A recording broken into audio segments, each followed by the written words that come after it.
Bonsoir. Alors, c'est la dernière séance avec Sally Bonne.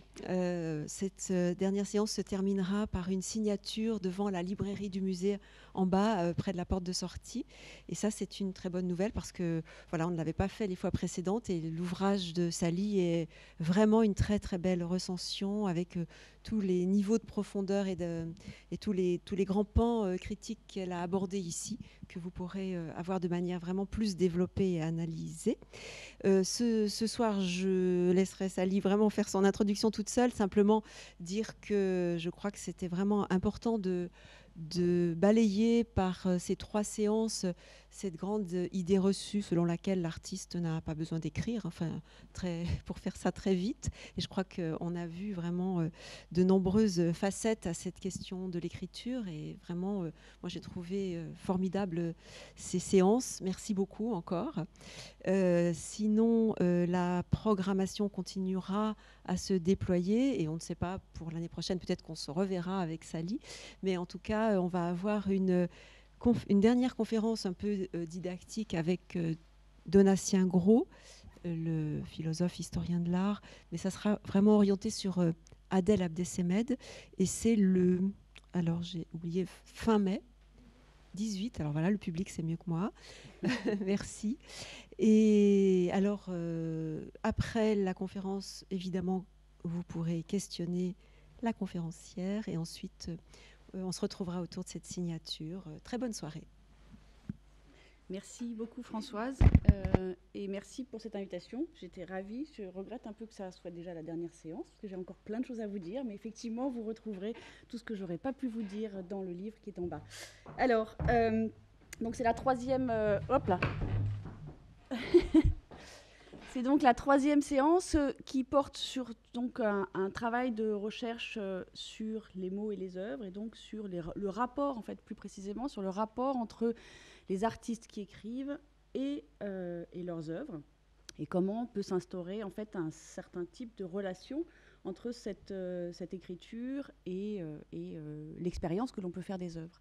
Alors, j'avais proposé en fait cette espèce d'introduction, un petit peu quand même déployée en 3 temps sur les mots et les œuvres, en 3 moments, puisque j'avais 3 séances. Et la première séance portait sur les relations de l'art et du savoir, et notamment l'inscription de ces écrits d'artistes sur lesquels j'avais travaillé, qui était aussi très contextualisé, puisque c'était des écrits d'artistes des années 60. Et donc d'inscrire aussi cette relation à l'écriture dans un champ théorique, historique aussi, critique et philosophique qui était celui des années 60 et notamment la fin des années 60 avec cet acmé que serait justement 68 que l'on célèbre en ce moment. Donc la première séance avait porté plus spécifiquement sur la manière dont les artistes pouvaient, à travers leur pratique d'écriture aussi, prendre en charge certaines notions théoriques et certains concepts qui traversaient en fait le champ de la culture dans cette période-là. La deuxième séance, la dernière fois, donc, portait plus précisément sur la dimension politique en fait de cette écriture-là, sachant que j'avais dit en introduction qu'évidemment beaucoup d'artistes ont écrit. Dans l'histoire, il y a une pratique de l'écriture chez les artistes, qui est parfois de l'ordre du commentaire, du journal, de la note explicative, mais qui avait une spécificité des écrits des artistes des années 60 qui relevait d'une volonté de s'inscrire dans le champ de la critique. Et donc cette inscription dans le champ de la critique, elle correspondait aussi à une volonté politique hein, de s'introduire en fait dans un champ théorique et de prendre la parole. Donc cette question-là de la prise de parole qui relevait aussi d'une volonté presque un peu autoritaire, hein, c'est-à-dire contre l'autorité de l'institution. L'artiste écrit aussi pour se mettre à niveau par rapport à cette autorité de l'institution et donc prendre la parole véritablement. Donc ça, c'était les 2 premières séances. Cette dernière séance, là, je propose de mettre en relation de manière plus proche le rapport entre les textes et les œuvres et comment, en fait, l'écriture, non seulement elle relève d'un certain type de rapport au savoir et donc à la connaissance, mais aussi relève d'un positionnement critique vis-à-vis de l'institution. Et en dernier lieu, et ça sera l'objet de cette séance, c'est la manière dont les textes peuvent permettre d'accéder à l'expérience de l'œuvre. Donc l'idée aussi, et c'était ça que j'avais cherché à montrer dans mon livre Les mots et les œuvres, c'est que certes, il y a du texte qui dit quelque chose de l'œuvre, qui dit quelque chose aussi de l'inscription de l'artiste par rapport à la réflexion et à la connaissance, mais que ces textes ont aussi une fonction opérative. Et cette fonction opérative, elle est de donner à voir. Et il y avait dans la manière dont les artistes écrivent, mais aussi dans ce qu'ils disent de leurs œuvres, comment ils la réfléchissent. Et j'avais pu, dans les 2 dernières séances, développer justement cette présence du miroir qu'on va encore revoir aujourd'hui comme étant très importante, hein, comment le texte, en fait, réfléchit, à tous les sens du terme, évidemment, réfléchit l'œuvre et donne à voir. Donc c'était aussi d'essayer de réinventer ou de repenser la manière dont les textes ne sont pas uniquement dans le champ de la pensée ou de la connaissance, mais qu'ils ont comme ça cette espèce de fonction opérative.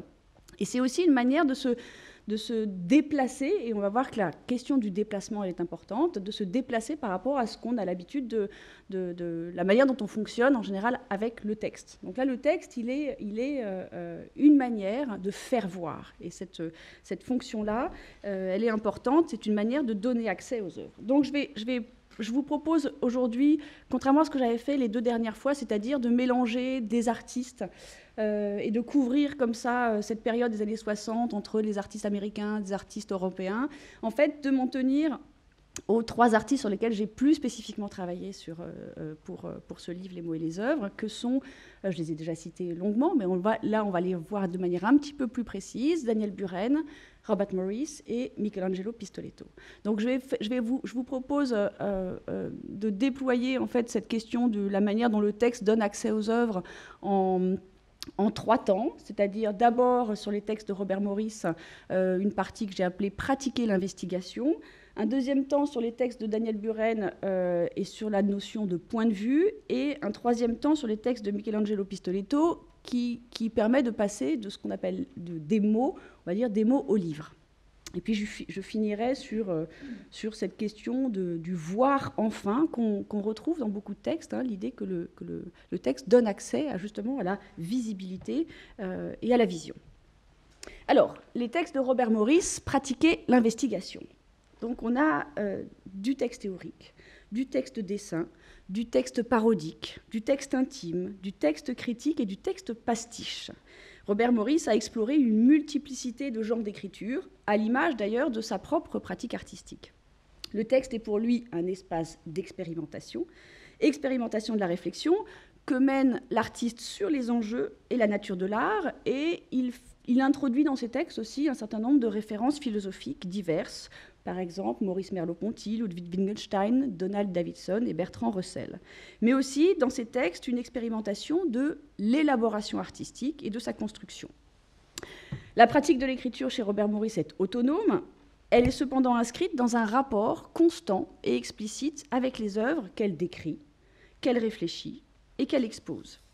L'écriture donc participe d'un processus continu et paradoxalement dans une stratégie du discontinu que l'œuvre entière de Morris, alors je l'ai évoqué déjà, mais peut-être rapidement pour ceux qui ne connaîtraient pas bien l'œuvre de Robert Morris, on a des moments dans son œuvre qui sont extrêmement différenciés, puisqu'on a une période très minimaliste, celle des années 60, du début et du milieu des années 60, et puis on a des œuvres qu'on a dit informes ou informelles, que sont ces œuvres en feutre que vous avez peut-être vues, puis on a des tableaux qui sont extrêmement chargés, très figuratifs, qui représentent des charniers, des squelettes avec des cadres en plomb extrêmement lourds. Et donc on a une espèce de diversité qui a d'ailleurs beaucoup choqué les critiques, puisqu'ils ne savaient pas à quoi s'en tenir avec cette œuvre qui était aussi multiple, en fait. Et ce qu'on peut constater à la lecture des textes de Robert Morris, c'est que justement, cette diversité, on la retrouve aussi dans l'écriture. Dans des différents registres d'écriture qui intéressent Morris parce que ça lui permet justement d'accompagner en fait l'ensemble de sa pratique. Dans un texte qui date de 1988, qui est consacré à la série des représentations de la montagne Sainte-Victoire par Cézanne, Morris compare les dernières peintures de Cézanne aux investigations philosophiques de Ludwig Wittgenstein. Et il souligne la proximité de leur appréhension à Cézanne et à Wittgenstein, l'un du motif de la montagne et l'autre du langage. Il s'agit dans l'un et dans l'autre cas, de ce qu'il nomme des paysages comme métaphores. Wittgenstein, selon Maurice, fait du langage un labyrinthe de pas, un territoire dans lequel il faut trouver son allure ou se perdre à travers les usages de la langue. Cézanne, pour Maurice, à travers la réitération continuelle du même motif, constitue de la même manière un territoire qu'il faut sans cesse parcourir, mettant en question l'espace de la vision et la relation au corps. Maurice s'interroge dans ce texte sur la manière dont ses œuvres sont liées au monde au-delà des codes de la ressemblance, suggérant qu'elles représentent moins le monde qu'elles ne le rappellent au sens d'un souvenir. Ainsi, pour Maurice, Cézanne arpente son territoire visuel de la même manière que le philosophe arpente son territoire langagier. Maurice rappelle que l'art n'est pas un langage, mais que le langage est inextricablement imbriqué à notre accès aux images, et parallèlement, les images ne peuvent être exclues de l'usage linguistique. Alors, ce texte que je ne développerai pas me paraît très important pour introduire les textes de Maurice, parce qu'il fait le parallèle entre une théorie philosophique et une œuvre picturale. Et surtout, dans la manière dont Maurice analyse ce rapport-là, en se référant à ces deux œuvres, il souligne les motifs de son propre travail. C'est-à-dire qu'il va trouver dans l'œuvre de Cézanne, comme dans l'œuvre de Wittgenstein, ce qui anime en fait sa propre œuvre. Il fait part de ce qu'il appelle le scepticisme, qu'il trouve chez Wittgenstein comme chez comme chez Cézanne, pardon. Et ce scepticisme, c'est ce qui anime son travail, l'accès au monde, les représentations de la mémoire et de l'enfance, la volonté de faire échec au temps, l'art comme forme de vie, l'anxiété comme principe de l'œuvre. Le texte de Maurice sur Cézanne et Wittgenstein se termine sur la splendeur des dernières œuvres de Cézanne, dont Maurice dit, et il me paraît que ces mots s'appliquent à son œuvre et à sa propre écriture, dont il dit qu'elle réitère, et je le cite, le refus de résoudre et de clore les conflits et les hésitations qui étaient les conditions mêmes de leur fabrication. Leur splendeur, donc, tient, et je le cite encore, et la phrase est assez belle, à la perpétuation d'un risque, à leur refus d'abattre les contradictions sur lesquelles elles sont fondées.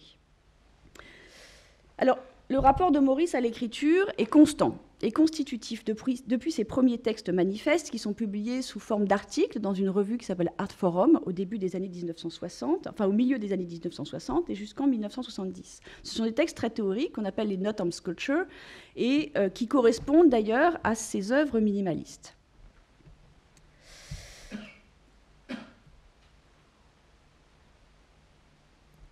Donc c'est une première partie de son travail d'écriture qui correspond à cette pratique minimaliste. Maurice semble avoir expérimenté une multitude de formes langagières, je l'ai dit tout à l'heure, essais philosophiques, récits personnels, textes de critique d'art, analyse de son propre travail. L'écriture accompagne toute son œuvre depuis le début jusqu'à encore aujourd'hui.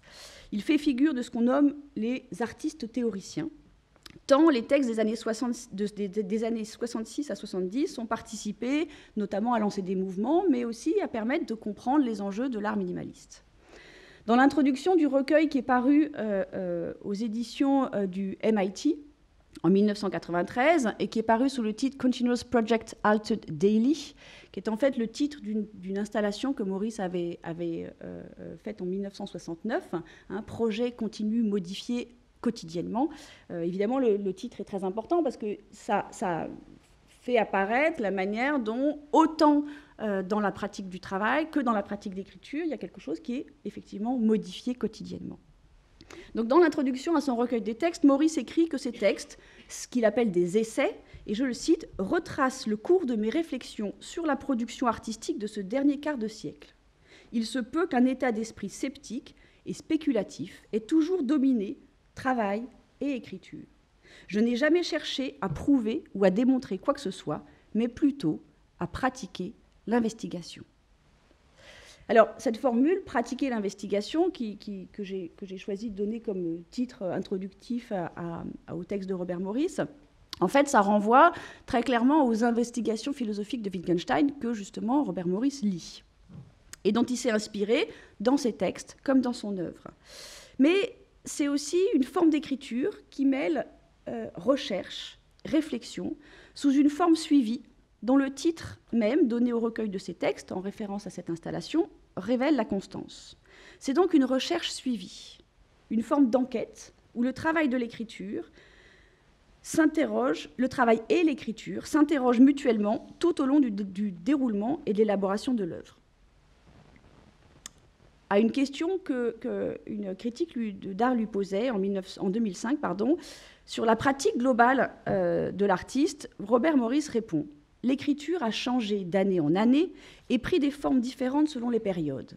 Globalement, je dirais qu'en dehors des images, il n'y a que le langage. Mais ni l'un ni l'autre ne s'interrompt, bien que parfois il y a plus de l'un que de l'autre. » Fin de citation. Donc travail plastique et écriture se pratiquent donc conjointement. L'écriture suit les bifurcations que prend l'œuvre, suit ses transformations et ses évolutions, participe au passage d'une forme à une autre. Et les œuvres se succèdent, comme les textes, selon un rythme accordé à la transformation. Le passage par l'écriture apparaît comme une étape d'un travail qui se finit avec elle, ce que Morris a d'ailleurs parfois appelé une thérapie. Il parle de ces textes comme étant une forme de thérapie, puisqu'il est en train de réfléchir à une forme, il écrit sur cette forme, et puis le texte en fait, vient terminer ou résoudre d'une certaine manière en fait, la recherche initiée dans la pratique d'écriture. Donc les textes peuvent également apparaître comme un espace d'expérimentation particulier pour la pensée et pour la réflexion. Morris mentionne la pratique du carnet de dessin, de notes, de textes qui président à l'élaboration des œuvres, des carnets d'ailleurs inédits, dans lesquels se dessinent œuvres et textes. Répondant à la question de Hans Ulrich Obrist sur ce que recueillent ces carnets, Morris répond, et je le cite, « Oui, ils sont comme une extension de ma pensée. Il y a des esquisses et des notes pour tous les travaux que j'ai faits. Ils s'affinent et se développent dans les carnets jusqu'au point où je peux dire « ça y est » et les réaliser. Les œuvres réalisées ont une sorte de dimension immergée dans les carnets, mais pour d'autres pièces qui n'ont jamais été réalisées, c'est leur seule existence. Pour tout travail que j'ai fait, que ce soit une commande ou une exposition, il y a ce vaste ensemble de notes et de questions préliminaires à ma propre intention que je couche sur le papier, je développe, je modifie dans les carnets. Tout ce qui se trouve dans le domaine public y est arrivé, pour ainsi dire, au travers de mes carnets. » Fin de citation. Au même titre que son œuvre, ces textes semblent soumis à un principe de périodisation qui n'est pas nécessairement signifié en soi, mais qui mérite d'être relevé dans le cadre de cette volonté de ne pas répondre à un style, dans la multiplicité des genres plastiques et aussi d'écriture de son œuvre. Donc de ne pas entrer dans une catégorie, c'est quand même, je l'avais évoqué notamment les 2 dernières fois, il y a une volonté de la part des artistes de cette période-là de ne pas être ce qu'ils appellent labellisés, de ne pas être enfermés dans l'art minimal, l'art conceptuel, le happening, etc., etc. Donc ne pas être labellisés par ceux qui labellisent, c'est-à-dire les critiques extérieures et donc l'institution. Donc on a des périodes dans les textes de Morris, la période des textes dits théoriques qui correspondent à cette période des œuvres minimalistes, les fameuses Notes on Sculpture qui sont parues dans un magazine entre 1966 et 1970. À la suite de cette première série, toujours publiée dans Art Forum, on trouve des modifications, notamment un article, d'ailleurs, dont je vous ai déjà parlé, qui était un article assez étonnant parce que Robert Morris s'amusait avec le genre de la critique d'art. Et je l'avais évoqué parce que c'est dans ce texte qu'il invente des artistes et qu'il fait croire à la réalité de leur œuvre jusqu'à ce qu'on comprenne, parce que la machine de l'écriture s'emballe et raconte des choses qui sont tellement énormes qu'on peut évidemment ne pas y croire, mais on est entraîné dans l'écriture à accepter en fait la possibilité que ces artistes existent. Donc il s'amuse avec le genre de la critique d'art à travers ce texte qui s'appelle The Art of Existence, Three Extravisual Artists. Après un texte en 1973 qui s'appelle Some Splashes in the Ebb Tide, qui est en fait un texte dans lequel Morris réfléchit à la manière dont l'histoire de l'art en fait ne doit pas être pensée de manière chronologique, mais qu'elle est faite de discontinuité. Et enfin, le fameux texte « Line di Nazca », donc sur ce texte sur les lignes de Nazca dont je vous ai parlé la dernière fois, qui évoque ces géoglyphes que Maurice est allé visiter, mais qu'il est allé visiter non pas comme vous le voyez là, et comme le font la plupart et des artistes de l'époque et encore aujourd'hui des touristes qui cherchent à voir ces géoglyphes, c'est-à-dire en prenant l'avion pour voir la forme vue d'en haut, mais au contraire, Maurice y va à pied, en expliquant dans ce texte, et c'est un texte très important dans son œuvre écrite, mais aussi dans son œuvre plastique, en expliquant qu'il est important pour lui de marcher dans les lignes pour voir l'image des lignes à travers les pieds. Donc il dit bien, je vois avec les pieds. Et ce qu'il fait, là ce que vous voyez sur l'image, en fait, c'est une photo assez récente qui a été prise par quelqu'un qui est allé, et en fait on voit bien que les lignes sont à peine visibles. Donc ce n'est que d'en haut qu'on peut les voir véritablement. Il faut les deviner quand on y accède. Donc dans ce texte, Line with Nazca, ce texte qui date de 1975 et que je vous ai déjà cité la dernière fois, mais que je voudrais vous en reparler parce qu'il est extrêmement important. Dans ce texte, Maurice s'interroge sur les raisons de ces lignes au sol, et il les associe, c'est l'occasion pour lui d'associer ces lignes qui datent de 300, entre 300 avant Jésus-Christ et 900 après, il les associe aux formes de l'art actuel. Je le cite, « Ces lignes inscrites dans la pampa, quelles que furent les intentions ayant présidé à leur élaboration, se rapprochent au plan formel de celles que l'on voit dans l'art contemporain. » Ce texte mêle récits de voyage, des réflexions sur la perception, sur la vision bi- et tridimensionnelle en relation avec les formes de l'art actuel. Le récit que fait Maurice est en fait l'expérience qu'il fait. Et il expose en fait cette expérience concrète vécue dans l'espace désertique et qui correspond à la fois à une modification de son mode d'écriture, qui relève aussi de quelque chose qui serait de l'ordre du parcours initiatique, mais qui est aussi pour lui une réflexion sur ce qu'il appelle la pensée de survol, qui est pour lui le défaut de la pensée occidentale, de la philosophie occidentale, de voir les choses d'en haut, comme le font ceux qui prennent l'avion pour voir les lignes. Et donc lui, il dit bien qu'il refuse cette pensée de survol, et qu'il veut s'inscrire à l'intérieur même, physiquement, corporellement, de manière perceptive et par l'expérience, à l'intérieur de ces lignes. Je vous recite le début du texte, qui est très beau d'ailleurs. Pérou, désert côtier, montagne, jungle. D'ouest en est et dans cet ordre. Une seule autoroute, la panaméricaine, traverse les sables au sud de Lima. Ça et là, une oasis. Berceau de la culture. Sud de Lima, à droite la mer comme un miroir, à gauche les Andes, montagnes blanches et noires, au loin glacier instable suspendu à la Cordillera Blanca. 6000 personnes anéanties quand le glacier s'est effondré sur Huascarán en 1962. Quand les Espagnols ont libéré, entre guillemets, Nazca, ils n'ont pas laissé un seul survivant susceptible de parler des lignes. Donc, le texte est à la fois le récit du voyage, il raconte qu'il manque les lignes, qu'il ne les voit pas, qu'il s'arrête au bord et puis que finalement il rentre à l'hôtel, qu'il se blesse, qu'il se coupe la main en mangeant un avocat, qu'il exprime d'ailleurs l'espèce de sensualité physique de la chair de l'avocat vert avec le sang rouge et comment ces couleurs-là se mêlent. Et puis en même temps, c'est aussi un récit historique, qu'il expose là, dans le texte que je viens de vous lire, et puis c'est aussi cette réflexion sur le labyrinthe. Donc chaque texte, chez Maurice, est l'occasion d'un élargissement, en suivant les lignes de bifurcation que Maurice propose au regard et à la pensée, à l'image de ces lignes de Nazca qui s'étendent à l'horizon et qui élargissent le regard.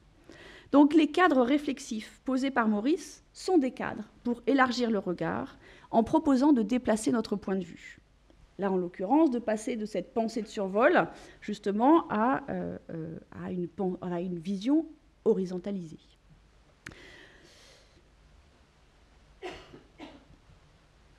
Donc, en suivant les lignes des textes de Maurice, comme on suit les lignes dans le désert de Nazca, il y a une sorte de stratégie qui serait celle du discontinu à l'œuvre dans les textes, comme dans les œuvres de Maurice, qui questionne notre rapport à l'espace, au regard, à la perception, et au temps. Ce que les textes mettent en place et en scène a à voir avec ces déplacements qui interdisent au lecteur de se fixer ou de se figer dans l'espace et dans le temps du regard et de la perception. Ils agencent et disposent des éléments et nous donnent des outils pour comprendre les œuvres qui suivent et qui perturbent le cours des choses et de l'histoire. Il s'agit de suivre Maurice dans les genres d'écriture, mais aussi dans les sujets d'investigation, aller de la périphérie au centre et retour, à l'image de ces labyrinthes qu'on trouve dans l'ensemble de son œuvre, dont le chemin ne mène nulle part qu'à notre point d'origine et à notre point de départ. Alors, j'insiste sur cette figure du labyrinthe parce qu'elle est très prégnante dans toute l'œuvre de Robert Morris et qu'on retrouve aussi dans ses textes. Donc, je vais vous lire un texte qui est en fait tiré d'un ouvrage un peu singulier qui s'appelle Télégramme, que Robert Morris a écrit sous forme de télégramme. Donc c'est un texte qui est entièrement, par exemple, en capitale, et que Robert Morris écrit en 1998 à Robert Morris en 1944. Donc c'est un texte que Morris s'écrit à lui-même, où il fait remonter ses souvenirs d'enfance. Je vous lis un passage.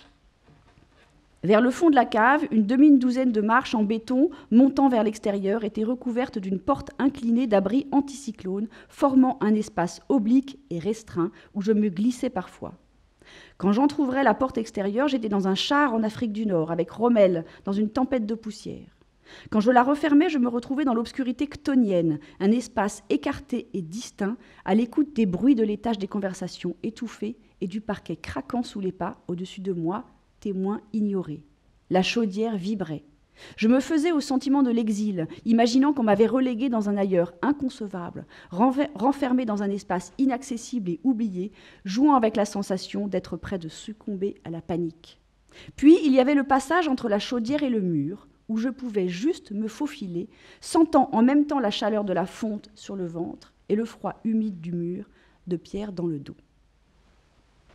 Alors, ce texte, donc tiré de l'ouvrage Télégramme, qui raconte un souvenir d'enfance, en fait, on le retrouve dans des pièces de Robert Morris. Et je voudrais d'ailleurs faire appel à l'exposition qui a eu lieu ici même, entre 1998 et 2000. Donc 3 expositions, 3 textes aussi, un catalogue, lui aussi en forme de labyrinthe. Donc l'importante exposition organisée par Thierry Raspail, qui s'est déroulée donc en 98, 99 et 2000, semble avoir eu pour thème principal le labyrinthe. Les œuvres présentées, leur agencement global, la durée, la temporalité de l'exposition, les textes reproduits dans le catalogue et le catalogue lui-même qui s'appelle « From Mnemosyne to Clio, The Mirror to the Labyrinth » désignent cette forme, donc le labyrinthe, comme le motif d'une exposition à vocation rétrospective, mais dont l'idée était d'agencer des œuvres anciennes de Maurice avec de nouvelles propositions qui résonneraient avec les œuvres des années 60 et 70, réalisées sur place et pour l'exposition. Ainsi que l'explique Anne Bertrand, qui s'est chargée du catalogue et qui a dialogué avec l'artiste, l'exposition et l'appareil critique du catalogue ont suivi la logique, ou plutôt l'absence de logique, du labyrinthe. Je cite Anne Bertrand, « Rien de strictement linéaire donc, logique ou thématique, chronologique, mais la proposition d'accès différents et d'un parcours à déterminer pour atteindre une issue qui importe peut-être moins que l'intensité du parcours. » Donc c'était une exposition en 3 temps et en 3 parcours qui eux-mêmes proposaient différents parcours au sein de l'œuvre elle-même. Donc le labyrinthe, réalisé pour le 2e volet que vous voyez là, en 1999, et donc vous avez d'autres images ici, est une version augmentée et agrandie des labyrinthes précédemment conçus par Maurice. Ce sont des panneaux de contreplaqué de 2 mètres de haut qui occupent une surface de 1048 mètres carrés par des murs, des courbes, des retours, constituant un parcours relativement ouvert, ponctué par des projections vidéo, des performances chorégraphiques de Maurice. Je ne m'attarde pas sur cette image, je vais y revenir, mais vous voyez là cet espace restreint et cette courbe qui enferme et qui résonne un petit peu avec le texte que je vous ai lu tout à l'heure, sur lequel je reviendrai. Le 3e volet de l'exposition, en 2000, est intitulé « White Nights » et constitué d'un réseau de voilage blanc de 3 mètres de haut sur une surface égale à celle du labyrinthe précédent. Dans cette exposition se mêlait l'idée d'un parcours spatial et aussi celle d'un parcours dans l'histoire de l'œuvre à travers des jeux d'aller-retour que les espaces labyrinthiques de Maurice avaient précédemment explorés. Donc les labyrinthes sont présents tout au long de l'œuvre de Maurice. Déjà interrogés en tant que forme dans Aligned with Nazca, ils sont ensuite réalisés dans l'espace du dessin et dans l'espace réel, espace et architecture appréhendables par le corps. Ainsi que le dit Maurice, les labyrinthes se situent quelque part entre l'architecture et la sculpture. Ils sont des objets à échelle humaine, traversables, appréhendables, expérimentables par le corps. L'usage de ce motif est double dans l'œuvre de Maurice, à la fois recherche à partir de la forme, qui renvoie aussi à des questions politiques, en lien avec les lectures de Maurice dans les années 60 et 70, et notamment la lecture de Surveiller et punir de Foucault. Je vais y revenir. Et à la fois recherche de soi. En tant que forme extérieure, vue d'en haut, elle renvoie au pouvoir. En tant que forme intérieure, vécue, elle renvoie au soi. Maurice, dans Aligned with Nazca, décrit des œuvres qui construisent un espace concret, destiné à contenir ce qu'il appelle le self, les espaces du self. Ce sont des petits espaces clos, exécutés sur une échelle intimiste. Des espaces du self sont des espaces fermés et en même temps en relation avec un espace ouvert qui est celui du site environnant. À la suite de ces œuvres faites en extérieur, les fameux Earth Projects, Maurice retourne au musée pour poursuivre cette recherche d'un espace du self, du soi. Et cela donne par exemple le Philadelphia Labyrinthe, donc réalisé à Philadelphie, comme son titre l'indique, en 1974 à l'Institut d'art contemporain de Philadelphie.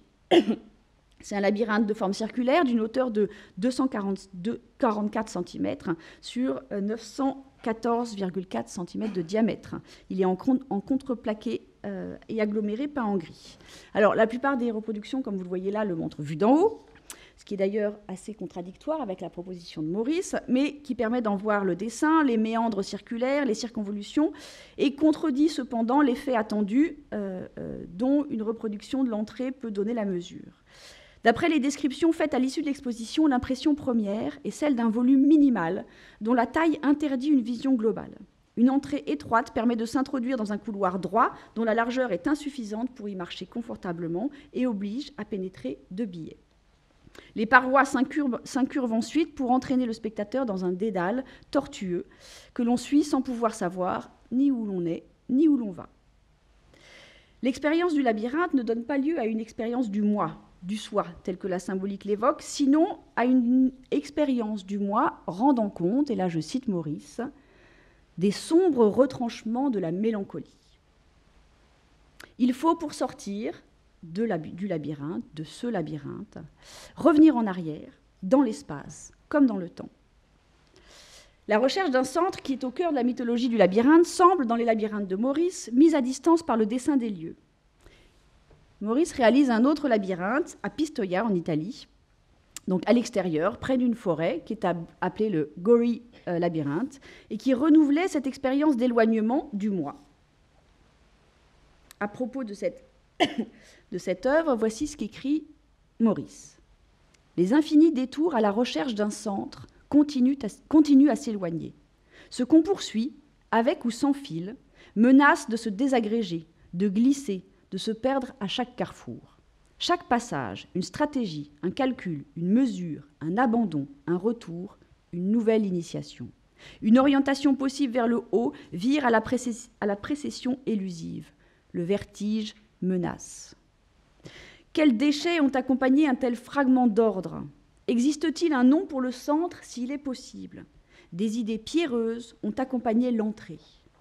Les sentiments ornés de vert et de blanc qui apparaissent d'en haut indiquent-ils une sortie ? Et pour sortir d'où ? Fin de citation. Donc, comme à Pistoia, dans l'installation de Philadelphie, le parcours est balisé. Une seule trajectoire est possible, mais à l'intérieur. Le corps est ici comme prisonnier, confiné dans un espace réduit et angoissant, et l'expérience à laquelle Maurice invite le spectateur est celle d'une désorientation et d'un enfermement. Une expérience de l'espace oppressante et angoissante qui renvoie, dit Maurice, à ses expériences d'enfance, celles de la cave et de la chaudière, et des sensations physiques qu'elle procurait, et qui est déjà mise en œuvre avec une autre œuvre qui s'intitule Passageway, qui date la première de 1961 et qu'il reconduit en fait en 1969. Maurice raconte: quand j'avais 8 ans, un camarade, plus âgé et plus fort que moi, m'a enfermé dans un endroit confiné pendant quelque temps. Ça m'a rendu claustrophobe. Ce qui fait dire d'ailleurs à Maurice que sa relation à l'espace n'a pas évolué, qu'il a simplement utilisé différentes espèces d'espaces, du plus petit au plus grand. Je le cite encore: parfois un espace au sens optique, parfois des espaces plus haptiques et phénoménologiques, depuis des œuvres où l'espace personnel est extérieur aux objets, jusqu'à des espaces de type environnemental qui incluent le spectateur, des chambres intérieures aux champs extérieurs qui contiennent l'horizon, d'une échelle intime à une échelle publique, du réel au virtuel, du permanent à l'évanescent. Fin de citation. Passage Way, que vous avez sous les yeux, est une installation réalisée chez Yoko Ono, à New York, pour une performance qui s'est déroulée du 3 au 7 juin 1961. Je me suis trompée sur l'image. Maurice installe un environnement qui est constitué d'un étroit couloir en bois incurvé, dans lequel on pénètre immédiatement depuis la porte d'entrée, et qui se resserre progressivement pour finir en cul-de-sac. À propos de cette installation, Maurice dit avoir construit un passage à l'intérieur d'un loft, soulignant ainsi l'ambiguïté de la situation construite, une ouverture, une fissure fermée à l'intérieur d'un espace ouvert mais intérieur. Ce corridor se referme sur celui qui y pénètre, enfermant son corps entre les parois pendant qu'il entend le bruit d'une montre et le battement d'un cœur. La sensation de l'oppression du corps dans l'espace confiné est évidemment augmentée par l'ambiance sonore. Sans doute y a-t-il eu chez moi l'utilisation constante d'espaces apparemment ouverts mais en fait confinés. Espaces sadiques, s'interroge Maurice. Ces espaces sadiques sont des espaces dans lesquels se rejouent les angoisses liées aux expériences d'oppression, qu'elles soient liées à des peurs d'enfants ou à des questionnements plus politiques sur les systèmes d'oppression qui passent par l'aménagement de l'espace et ses effets sur le corps. Passageway, puis plus tard les labyrinthes, constituent donc des dispositifs dans lesquels l'espace conçu contraint le corps à un certain type d'expérience, qui est une épreuve, l'épreuve du labyrinthe. Épreuve morale au sens mythologique, mais aussi épreuve temporelle, puisque le temps est suspendu. Le parcours labyrinthique renvoie celui qui s'y trouve vers son propre passé. Mais surtout, épreuve physique, désorientation et instabilité, comme dans le Gorille labyrinthe, celui de Pistoia, donc en marbre vert et blanc que vous avez vu tout à l'heure, où le sol d'ailleurs est incliné, on ne le voit pas dans les images. Ou bien dans le Philadelphia labyrinthe, où les murs incurvés soulignent l'absence d'issue et l'absence d'horizon. C'est donc le corps qui est mis en scène et en jeu dans le labyrinthe.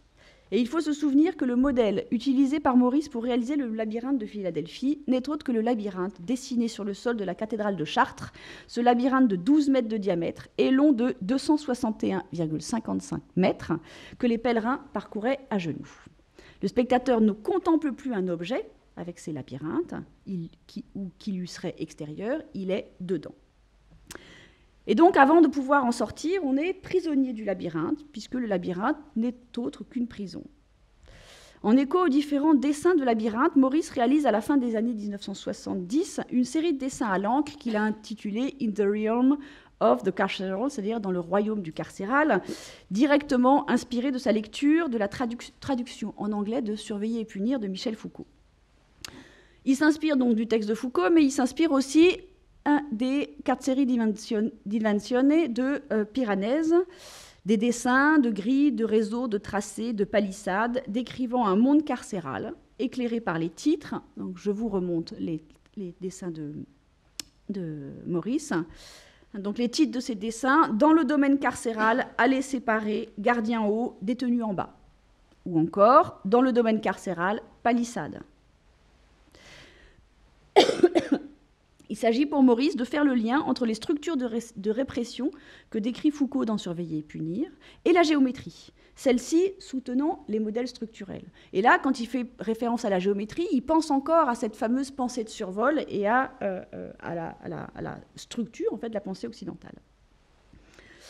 Donc si le motif de labyrinthe a été très présent dans l'œuvre de Maurice de multiples manières, en tant que dispositif, en tant que motif, en tant qu'instrument critique, en tant que révélateur d'une histoire et d'une temporalité, la complexité et la multiplicité des implications de cette forme dans son œuvre se déclarent, en dernière instance et avec l'ironie qui est parfois celle de Maurice, dans un texte parodique et décalé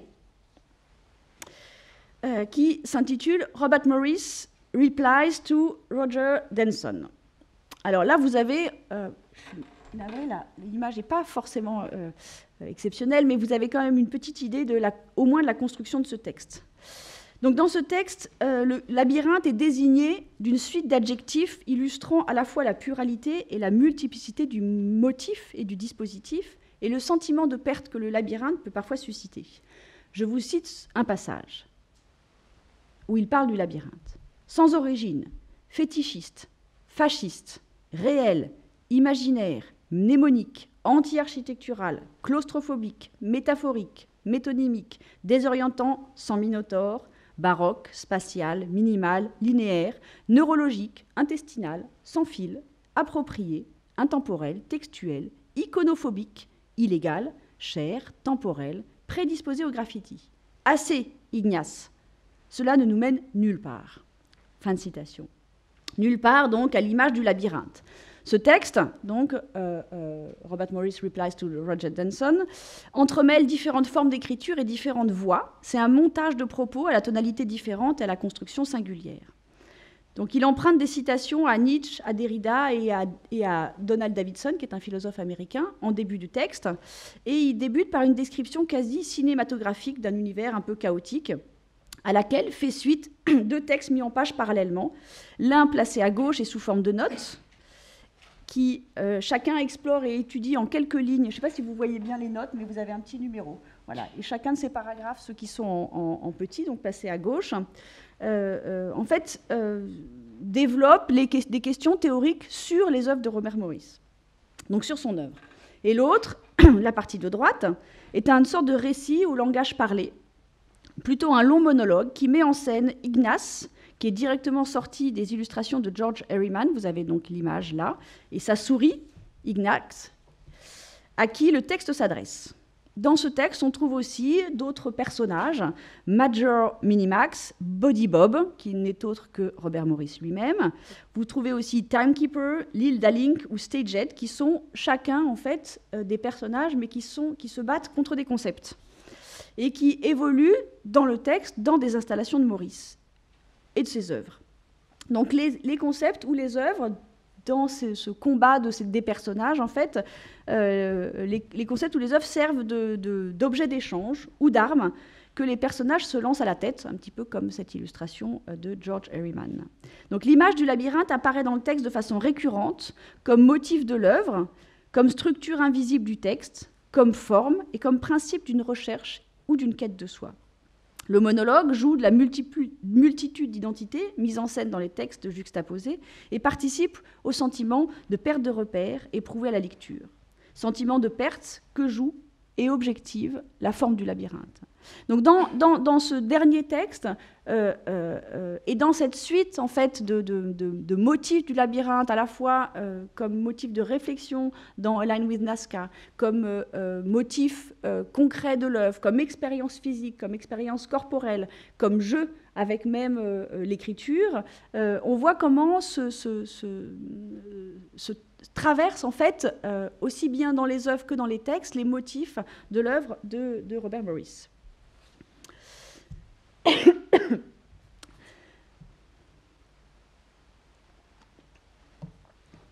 Alors je vais maintenant en venir au texte de Daniel Buren à travers cette notion de point de vue qui me semble à même de comprendre son travail. Donc la pratique de l'écriture dans l'œuvre de Daniel Buren a fait l'objet d'une multitude de commentaires. Théories, critiques, débats, interrogations, remises en cause, parfois assez violentes d'ailleurs, et dont la violence est à la mesure de l'implication de l'artiste dans cette pratique, qui, si elle est un mode d'accompagnement de l'œuvre, est aussi profondément politique. C'est ce que j'ai eu l'occasion de développer la dernière fois. Politique au sens des affaires publiques, mais non au sens d'une idéologie.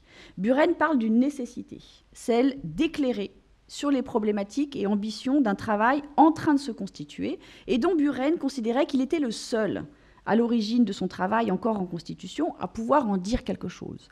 Alors, pour l'anecdote, je l'ai interrogé quand j'avais commencé à travailler sur son œuvre, par l'intermédiaire d'un message, d'un courriel, qui date de 2011, et donc je l'avais interrogé sur cette nécessité de l'écriture, et voici ce qu'il m'a répondu. La nécessité qui m'a poussée à écrire mes premiers textes était fondamentalement politique. Mais le mot politique doit être entendu comme je l'entendais à l'époque, et aujourd'hui encore lorsqu'il s'agit d'aborder le champ des arts visuels, c'est-à-dire en rapport aux affaires publiques, à la cité, pas dans le sens d'un parti politique ni d'une idéologie référentielle. La nécessité d'essayer d'éclairer ceux que ça pouvait intéresser sur les problématiques et ambitions d'un travail qui commençait à se mettre au point et vis-à-vis duquel je ne voyais pas, dans la France artistique de l'époque, qui pourrait bien écrire sur un tel projet à part moi-même. Donc dès l'origine, l'usage du texte que fait Buren dans son œuvre répond d'une nécessité d'éclaircissement de sa démarche, mais aussi de révélation, et le terme est important et on va voir qu'il va revenir, de révélation des conditions de la production artistique, des conditions institutionnelles de l'exposition de l'art, et aussi au sens d'explication et d'indication sur ce qui reste essentiel et premier pour Buren, ce qui est à voir. Donc la textualité, chez lui, assure en quelque sorte la visibilité. Le texte a une fonction, et cette fonction est de suivre les déplacements de l'œuvre. Il accompagne le travail, son ouverture dans le temps, mais aussi son éclatement géographique. Il met en situation de voir, et il positionne le travail. Il sert à relayer les effets de l'œuvre, mais aussi à rassembler, en fait, une œuvre plurielle et éclatée, c'est-à-dire aussi à garder la mémoire d'un travail en grande partie éphémère, à cadrer les enjeux de l'œuvre, à définir les positions de principe d'un travail dont l'artiste ne cesse de déclarer la seule visibilité. Daniel Buren a établi 4 grandes catégories de textes pour regrouper l'ensemble de ces textes parus à l'occasion de son exposition au CAPC à Bordeaux et publiés sous le titre « Les écrits en 3 tomes », depuis réédités et augmentés en 2 tomes parus en 2012. Ces 4 grandes catégories sont les suivantes, et je cite Buren. Les textes spécifiques, qui sont des commentaires ou des opinions sur l'art. Les interviews, qui abordent beaucoup de problèmes et qui ont été retranscrites pour être publiées. Une partie plus pamphlétaire, qui correspond à des réponses avec lesquelles je n'étais pas d'accord, ou à l'expression de mon opinion sur des situations politiques concernant le domaine artistique. Enfin, les manifestes, qui datent de l'époque où je travaillais avec Mosset, Parmentier et Toroni. Parmi ces catégories, Buren ne nomme pas l'ensemble des textes descriptifs, qui constituent une partie non négligeable de ces textes et qui font la matière d'un catalogue raisonné qui est en cours de publication. Ces textes plus ou moins longs sont écrits à l'occasion des expositions et en accompagnent la vision, soit en amont, à travers le carton d'invitation, soit pendant l'exposition, comme document à consulter, soit a posteriori, comme trace d'un événement et d'un travail détruit après l'exposition. Buren explique ainsi la fonction de ces textes à propos d'une exposition qui date de 1974. Comme à chaque exposition, je le cite, comme à chaque exposition, un texte spécialement écrit pour l'occasion, accompagné d'un plan de la galerie, donnait au spectateur tous les éléments nécessaires à la compréhension de la construction de la pièce, ainsi que son articulation. Ceci non pas afin d'expliquer ce dont il s'agit, ni de le commenter, mais simplement d'ôter l'illusion possible que pourrait créer une incompréhension au niveau matériel du faire. Descriptifs, donc, ces textes n'ont pas valeur de commentaire ni de dimension critique. Ils ne cherchent pas à expliquer. Ils représentent une autre manière de prendre en compte le contexte et de l'exposer, de spécifier la démarche. Texte et plan, d'ailleurs, jouent le même rôle. Celui de permettre de se repérer, de se situer dans l'espace de la galerie, dans l'espace de l'œuvre, dans l'espace de la pensée. Et il s'agit bien d'une intention. Et quelle est l'intention ? La formule revient souvent dans les textes de Buren, faire voir. Mais faire voir ne peut se passer d'une certaine forme de savoir. Au sujet d'une de ses premières expositions, dans une galerie, la galerie Apollinaire à Milan, en 1968, pour laquelle Buren avait occulté l'entrée de la galerie par une intervention de 3 mètres sur 2,18 mètres environ de papier à rayures blanches et vertes, le fameux outil visuel, le travail était installé sans nom, ni référence, sans cartel, sans rien. Et Buren avait constaté que ce travail n'avait pratiquement pas été vu. Absence de vision liée en l'occurrence à la nouveauté. D'ailleurs, Buren dit qu'en fait, quand il a fait ça, les wall drawings de Sol Lewitt n'existaient pas. Donc il tient aussi à montrer qu'il était aussi le premier dans ce type d'intervention. Donc c'était lié, ça n'a pas été vu parce que c'était lié justement à cette nouveauté de ce type d'installation, mais aussi à l'absence de référence donnée au public. Cela prouve, dit-il, que le voir est lié à une connaissance préalable, même minimum. Ainsi, les textes chez Buren vont investir cet espace inoccupé entre l'intention de l'artiste et la vision ou la compréhension par le spectateur. Il faut rappeler que Buren a insisté en de nombreux endroits, et je l'avais déjà évoqué, sur la distinction entre les textes et les œuvres, sur le danger qu'il y aurait à lire les textes sans voir les œuvres, à se passer de voir les œuvres en lisant seulement les textes. Cependant, il faut aussi rappeler que la pratique de l'écriture chez Buren est constante tout au long de son œuvre, qu'elle accompagne quasiment toutes ses expositions, que certains textes, notamment les textes descriptifs, restent souvent la seule trace de l'événement et que pour certains, ils ont pour fonction de permettre de le réactualiser. La première occurrence de ces textes descriptifs apparaît sous la forme d'un carton d'invitation. Une première fois à New York en 1970, puis en décembre de la même année à la galerie Yvon Lambert. Puisqu'il s'agit d'une invitation, le texte se présente comme une invitation à lire, comme indication de ce qui est à voir. Je vous mets la version française. Dans la version new-yorkaise, l'invitation est plus directe, sous forme d'adresse. Vous le lisez là. « You are invited to read this as a guide to what can be seen ». Dans les deux versions, on trouve le mot « indication », sous lequel se trouve une liste descriptive de l'ensemble, déconstruit en une liste de matériaux, supports, situations, dimensions, couleurs, peintures, lieux, dates, personnes responsables, puis la mention « pouvoir ». Pourvoir en français, « in order to see » en anglais, qui indique le lieu et ou la manière pour pouvoir voir ce qui est à voir. Dans la version américaine, il s'agit d'un numéro de téléphone à composer pour obtenir de jour comme de nuit toutes les informations. Dans la version française, on trouve l'adresse de la galerie Yvon Lambert et le jour d'ouverture.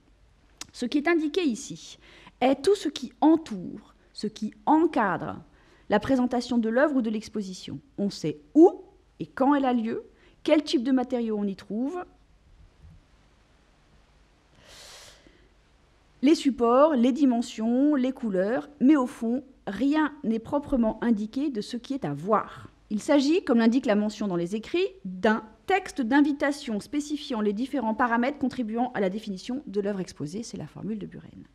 Ici, la définition de l'œuvre ne fait pas l'œuvre, et c'est d'ailleurs là que la distinction de l'œuvre de Buren avec l'art conceptuel est manifeste, et le seul moyen de la voir, comme d'en avoir une idée, est bien de répondre à l'invitation, d'aller voir. Le texte implique une relation avec le spectateur à qui l'artiste s'adresse et à qui il donne un certain moyen de comprendre l'œuvre, ou du moins ses modalités de visibilité. La lecture guide le spectateur. Les textes jouent à la fois un rôle d'encadrement et un rôle de révélateur au sens photographique des multiples limites qui interdisent ou modifient la vision. Cela passe par la description, mais aussi par l'analyse critique. Donc ces textes descriptifs des années 70 avaient pour certains une dimension quasi performative en cela qu'ils énonçaient, comme ils annonçaient, ce qu'il fallait voir. Description souvent réduite au minimum d'informations nécessaires, par exemple la description de l'outil visuel, donc ce fameux tissu qui s'est décliné après sous de multiples matériaux. Une version simplifiée de la description est ainsi écrite en 1970 pour le catalogue d'une exposition à New York, qui prend la forme déclarative suivante.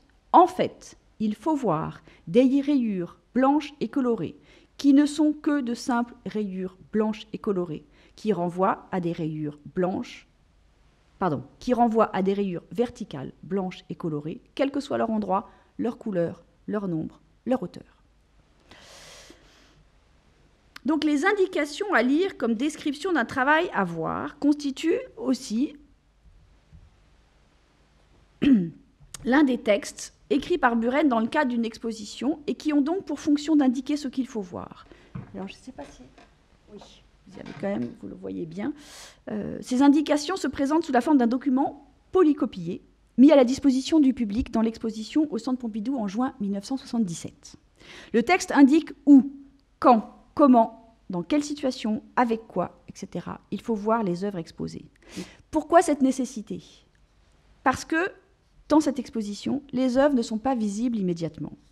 Elles ne sont pas visibles dans le musée, en tout cas pour certaines. Elles ne sont quasiment pas visibles à l'œil nu et nécessitent une instrumentalisation par l'usage d'une longue vue, que leur nombre est variable, que leur emplacement est modifiable et que pour finir, et c'est la fin de cette indication, qu'il est recommandé de voir le travail les jours de vent.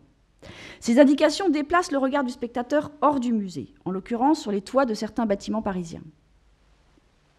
Mais en même temps, le texte signale la nécessité de ce relais de l'écriture. Dans cette volonté de mettre à jour les conditions de la vision, institutionnalisée, idéologique, politique, dans cette volonté de sortir du musée ou de détourner son pouvoir, la présence du texte indicatif dit ce qu'il faut voir et qui est une sorte aussi d'aveu que la vision nécessite un cadre. La fonction des textes est de permettre une vision juste et ouverte.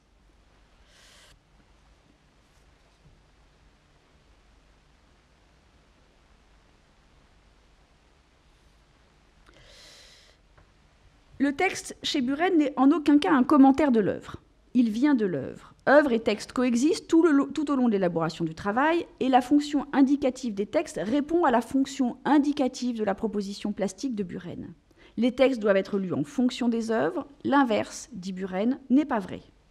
Ça produit d'ailleurs une distorsion qui est liée au déséquilibre quantitatif entre texte et œuvre, les textes restant disponibles, et on en a une quantité, restant disponibles quand les œuvres, principalement éphémères, sont détruites. Cette distorsion devient celle du regard, que Buren nomme divergent ou oblique ou encore curieux pour qualifier ce qu'il propose en fait par ses interventions plastiques.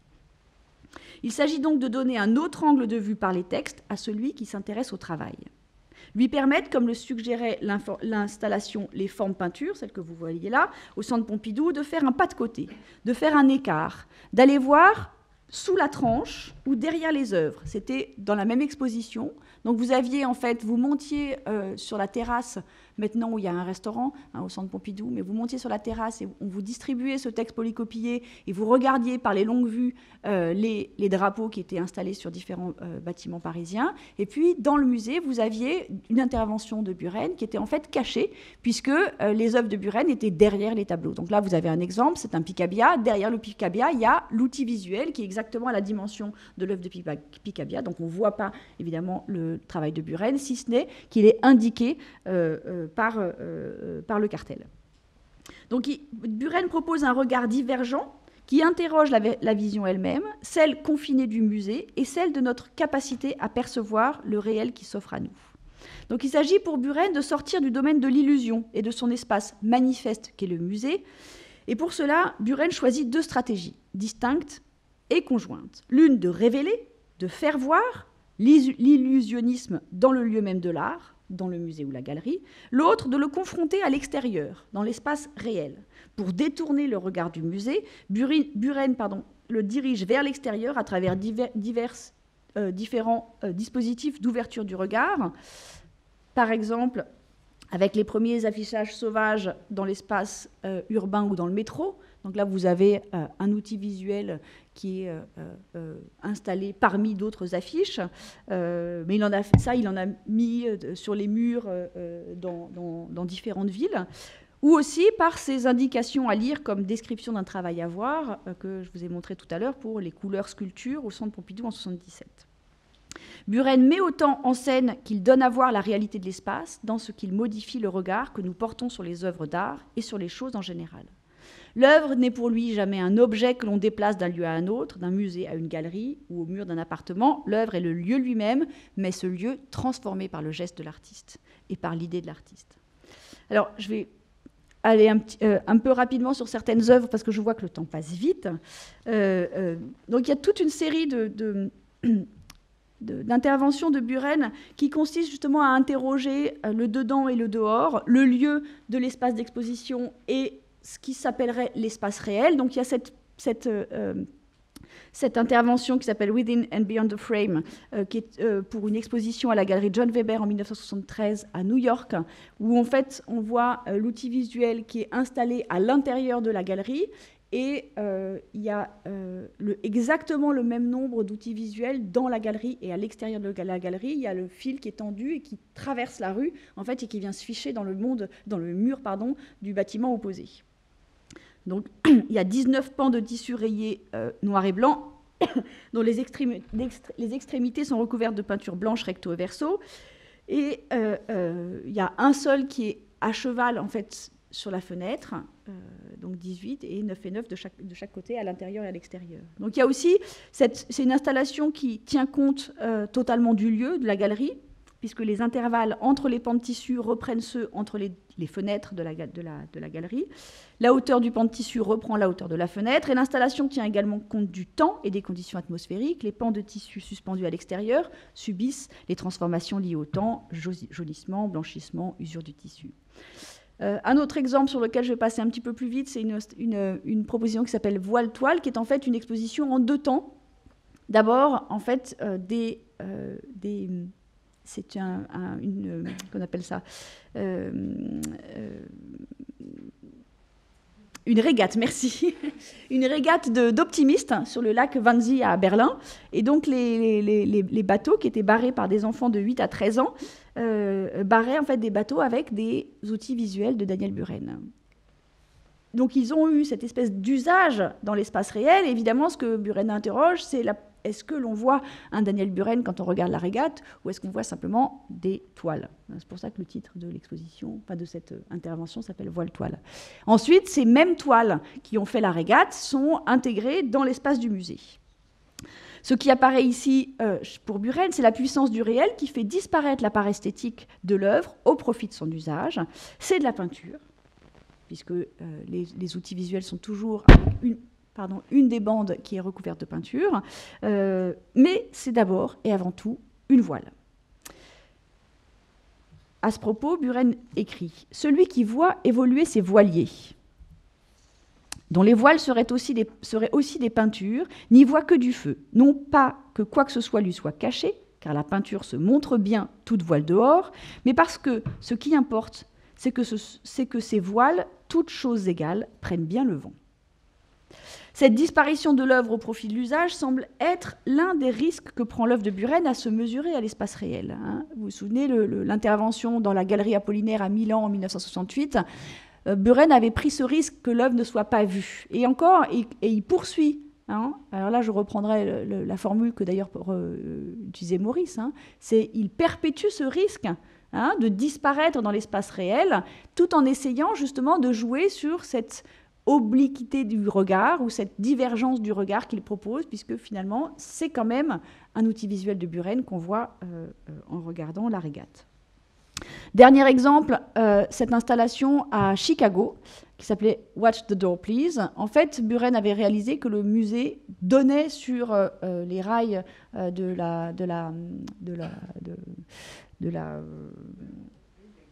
l'Illinois Central Gulf Railroad, donc la voie ferrée, et que c'était en fait une grande baie vitrée, mais qu'il y avait toujours un rideau sur cette baie vitrée, puisqu'on essayait d'éviter à ce que les visiteurs du musée voient ces voies ferrées. Lui, évidemment, il les fait ouvrir.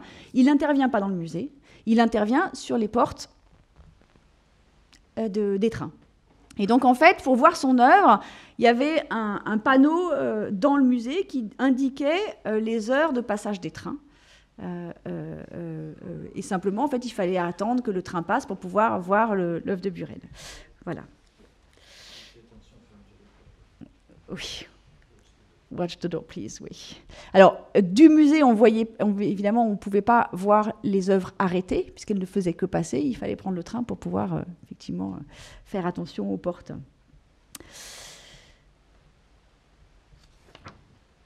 Alors, donc, peut-être pour finir sur Buren, insister sur cette question de la révélation que j'ai évoquée tout à l'heure, qu'on trouve à la fois manifestée dans ses interventions et aussi particulièrement manifeste dans les textes. Donc les textes de Buren des années 70 font un état des lieux, plutôt critique, une traversée du champ de l'art en vue d'en révéler, le terme est très fréquent dans tous les textes, d'en révéler les faux-semblants, les contraintes, l'idéalisme, l'idéologie, les limites. Musées, galeries, discours, histoires, artistes, ateliers sont passés en revue pour être tout autant révélés à la vision que soumis à la question et interrogés. Ces textes apparaissent comme un filtre, ils font voir l'œuvre. Ils cherchent à déconstruire les conditions culturelles, idéologiques, institutionnelles, politiques, qui président à la vision des œuvres d'art et en même temps à offrir un cadre à la vision d'art. Ils veulent élargir le champ de visibilité de l'art par la connaissance. Dans un texte issu d'un entretien réalisé en 1987, Buren analyse de façon rétrospective une fonction qu'il appelle déconstructive et ce qu'elle contient de puissance de transformation. Je le cite. « Mon idée de départ était effectivement de déconstruire. Ceci m'a toujours intéressé et m'intéresse encore aujourd'hui. Je voulais voir, savoir ce qu'était le dessous, l'envers et l'endroit de la peinture. D'emblée, je me suis heurtée au support et déconstruire a consisté à montrer sur quoi on peint et le distinguer de ce que l'on peint. Déconstruire a d'abord consisté pour moi à interroger le support, la surface. Déconstruire, ce n'est pas détruire, mais tenter de donner un autre type de construction. C'est presque un exercice d'hygiène nécessaire. On déconstruit pour connaître la situation, pour faire le point.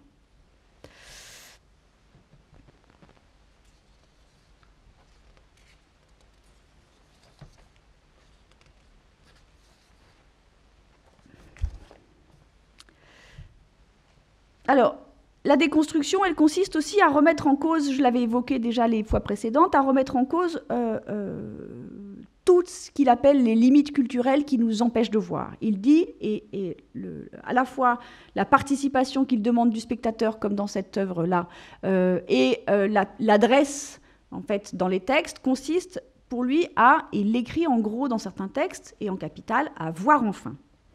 À voir enfin parce que, dit-il, seule une rupture complète avec l'art tel qu'on l'envisage, l'art tel qu'on le connaît, tel qu'on le pratique est devenue possible, la voie irréversible où la pensée doit s'engager. Donc Buren cherchait à montrer que notre perception spatiale ou esthétique ne s'arrête pas au mur du musée, qu'elle s'agrandit à mesure que notre regard se porte au-delà de l'espace muséal, comme là, à travers notre perception physique.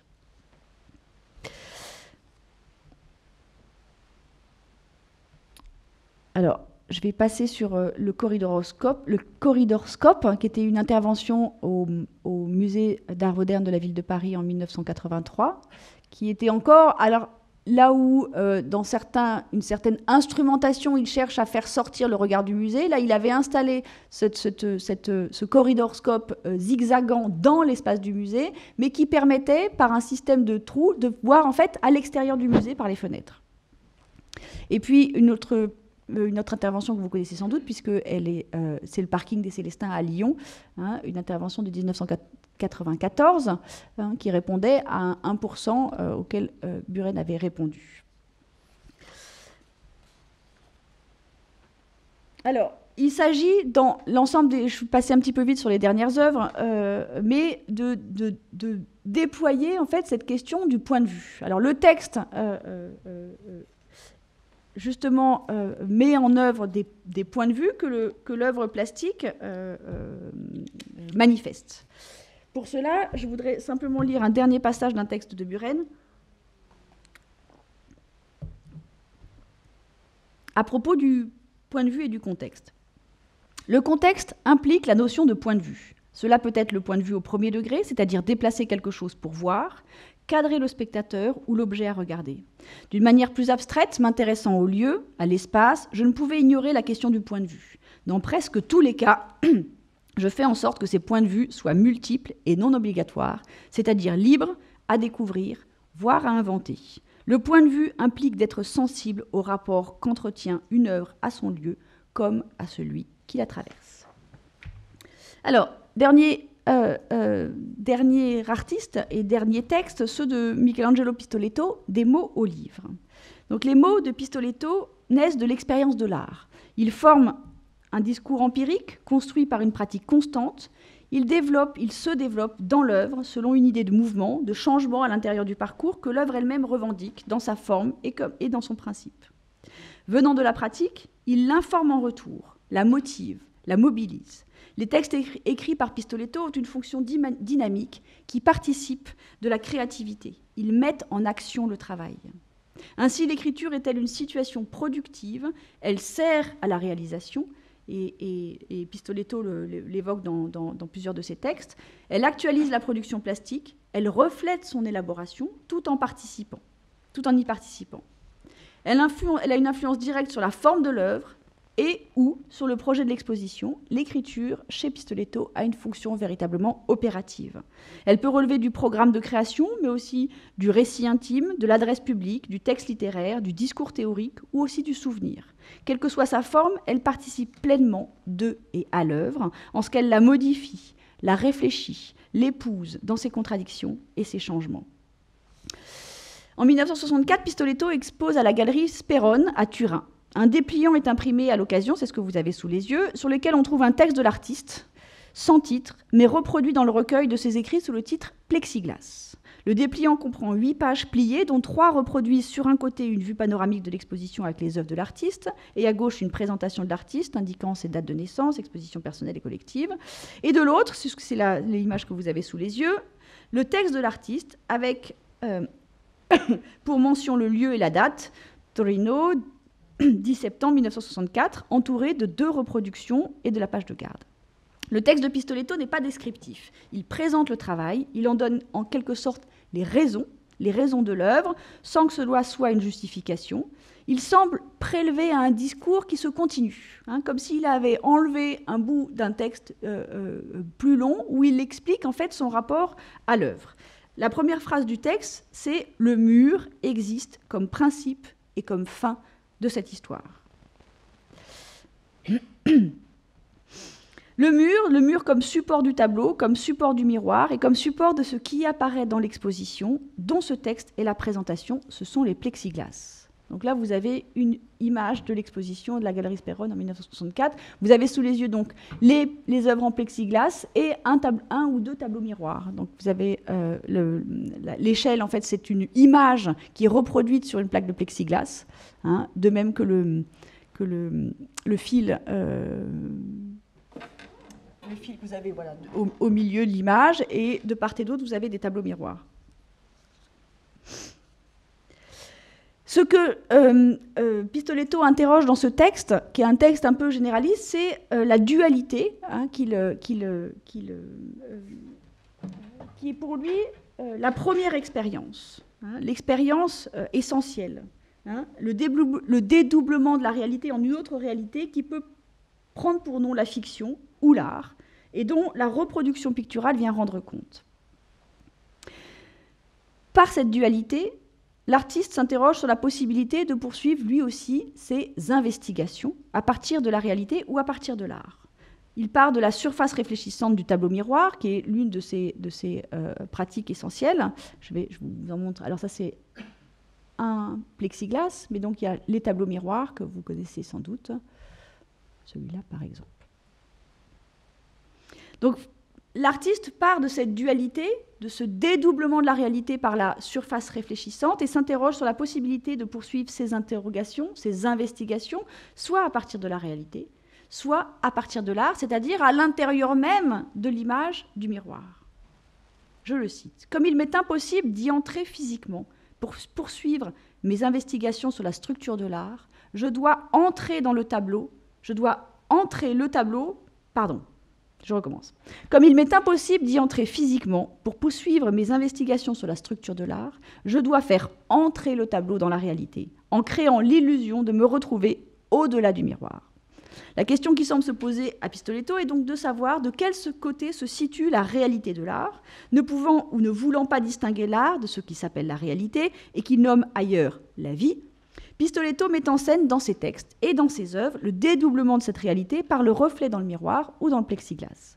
La recherche de Pistoletto consiste à résoudre la distinction entre esthétique et réalité, ou entre une chose qui n'est pas de l'art et l'idée de cette chose qui peut l'être. À partir de là, les expositions de Pistoletto sont quasiment systématiquement accompagnées d'un texte qui est soit un texte de présentation, soit un texte de catalogue dans lequel l'artiste poursuit ce qu'il nomme justement ses investigations sur la structure ou la nature de l'art et sur la manière dont son travail s'élabore autour des tableaux miroirs, ce que vous avez sous les yeux, ou de ce qu'il appelle les objets en moins, qui est une série d'objets qui n'ont quasiment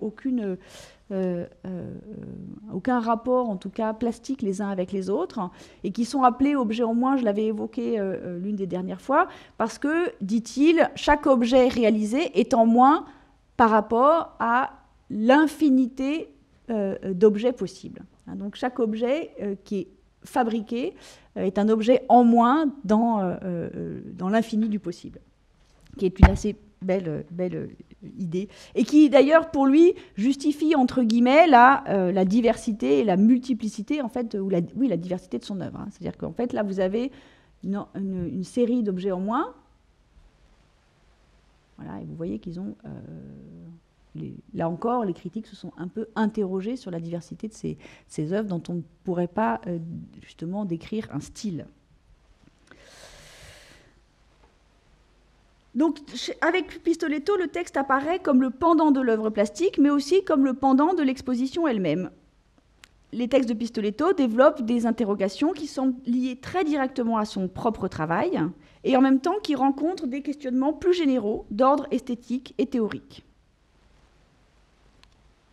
Certains de ces textes apparaissent aussi comme des textes manifestes. Il y a justement un texte qui s'appelle « Les objets en moins », dans lequel, là encore, sur ce jeu de dédoublement, le texte est divisé en deux parties, l'une qui s'appelle « Spéculation », l'autre qui s'appelle « Lettres ». Dans ce texte « Les objets en moins », qui est écrit en 1965, Pistoletto présente les trois phases de son travail, les tableaux miroirs, les plexiglas et les objets en moins.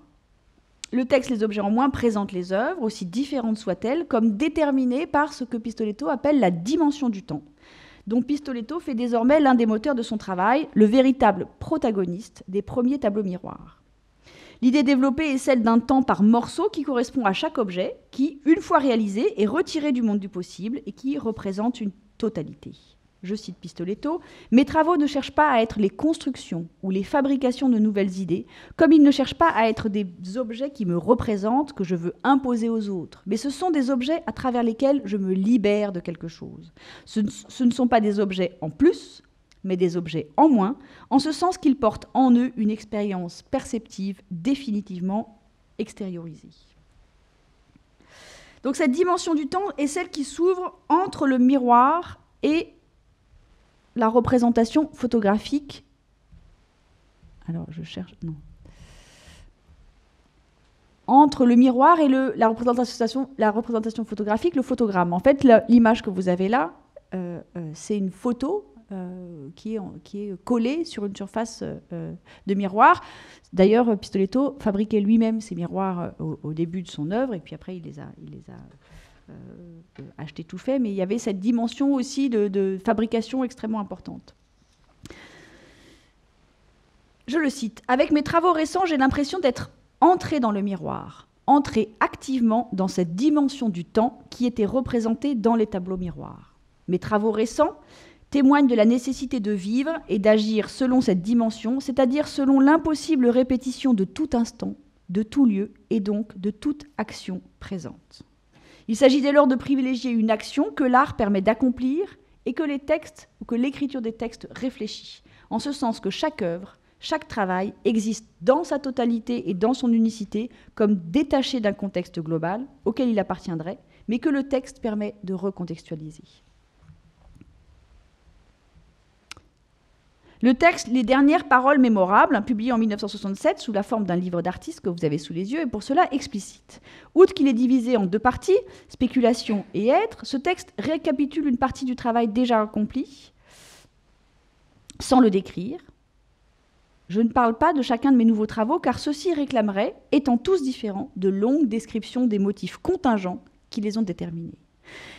Et ce texte propose un mode d'appréhension du travail de l'art sur les enjeux de l'art actuel par rapport au questionnement sur la représentation de l'homme face à lui-même et vis-à-vis de l'univers. Encore une fois, la question du dédoublement de la représentation et de la figuration est mise en scène et abordée à travers ce que Pistoletto nomme un ensemble d'antinomies contre lequel l'œuvre se positionne. C'est-à-dire Pistoletto considère que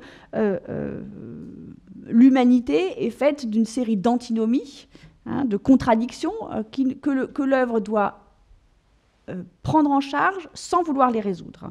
L'œuvre ne cherche pas à résoudre les antinomies, ne cherche pas à les confondre, mais à les aborder ensemble. Afin de s'extraire de ce système d'antinomies, Pistoletto propose de faire ce qu'il appelle un pas de côté. qui devient une manière d'avancer pour l'art et pour l'artiste, une manière non soumise qui accepte toutes les formes, tous les matériaux, toutes les idées, tous les moyens et qui conduit, je le cite, à briser le mouvement rectiligne du système. Pas de côté, parce que les textes se situent à côté ou en regard des œuvres qu'ils réfléchissent à tous les sens du terme. L'écriture de textes se construit selon un mode continu, un parcours évolutif que les œuvres viennent bousculer ou contredire. Les textes interrogent ainsi les conditions d'existence et de perception des objets et procèdent à leur explication selon ce pas de côté. Alors, une exposition qui s'appelait Les Chambres en 1975-1976, justement, reprenait ce principe de l'évolution. Et donc, c'était une exposition qui a eu lieu sur 12 mois. Et chaque mois, une des pièces était investie, une des pièces de l'exposition était investie. Et chaque mois également, Pistoletto écrivait un texte. Et donc, chaque texte était une manière d'introduire à l'exposition suivante.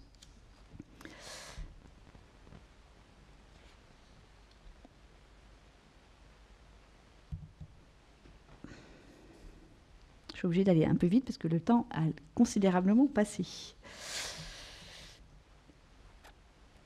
Alors, je vais... Voilà, cette proposition de texte et d'exposition confondus, en fait, m'amène à évoquer la question du labyrinthe, encore une fois, comme chez Maurice, qui est aussi un des motifs très importants de l'œuvre de Pistoletto et qu'on va retrouver d'ailleurs dans l'intervention qui a été faite de Pistoletto, ici même dans ce musée.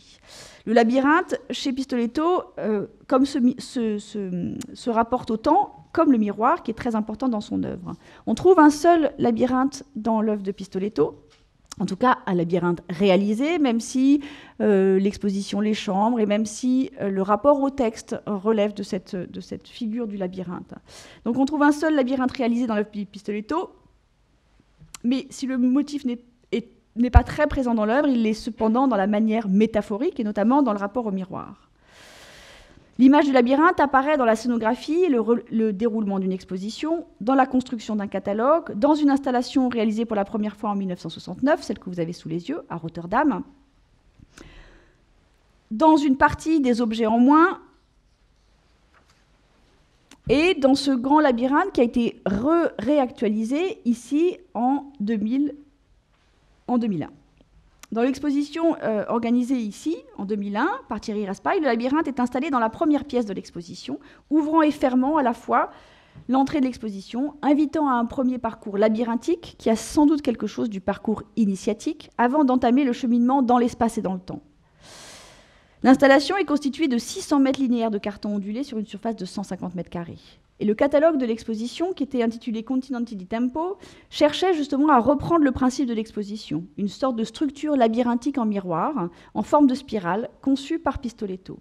L'exposition rétrospective avait ici tout son sens, puisqu'elle proposait un parcours spatial et temporel qui revient en arrière pour reprendre une formule de Pistoletto qui avance vers le passé.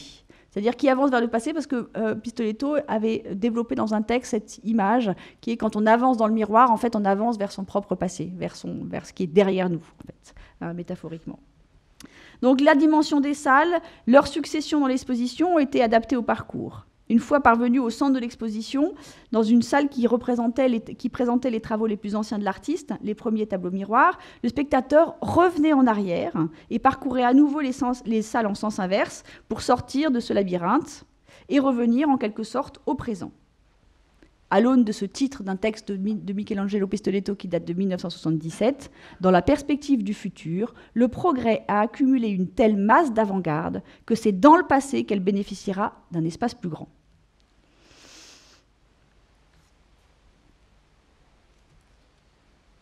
Donc le labyrinthe ouvre et ferme le catalogue comme l'exposition. Il en est le seuil. Je cite Pistoletto dans un texte qui s'intitule « Le miroir avant et après ». Le labyrinthe contient en soi l'idée permanente du seuil. Le penser et l'agir sont assujettis au besoin d'identifier une issue. Dans le labyrinthe, il y a dépaysement, égarement, peur, mais aussi discernement, volonté, contrôle de la pensée. Dans le labyrinthe, le miroir s'offre comme écran de médiation mentale entre les pôles opposés que sont la peur et la sécurité, la perdition et les retrouvailles, le doute et la certitude, le chemin condamné et la voie libre, etc. Le miroir s'offre à chaque bifurcation comme fiction entre le concret et l'imaginaire, déclencheur d'énergie entre le faire et le penser, filtre de l'existence bancale, catalyseur absorbant la réalité dans son inévitable ressortie. Ressortir du labyrinthe équivaut en un certain sens à retrouver le chemin que l'on a emprunté pour y accéder. Donc cette dimension du temps que Pistoletto évoque dans les textes et dans son œuvre à travers les tableaux miroirs, il l'évoque aussi dans cette figure du labyrinthe. Alors, je voudrais finir sur Pistoletto en évoquant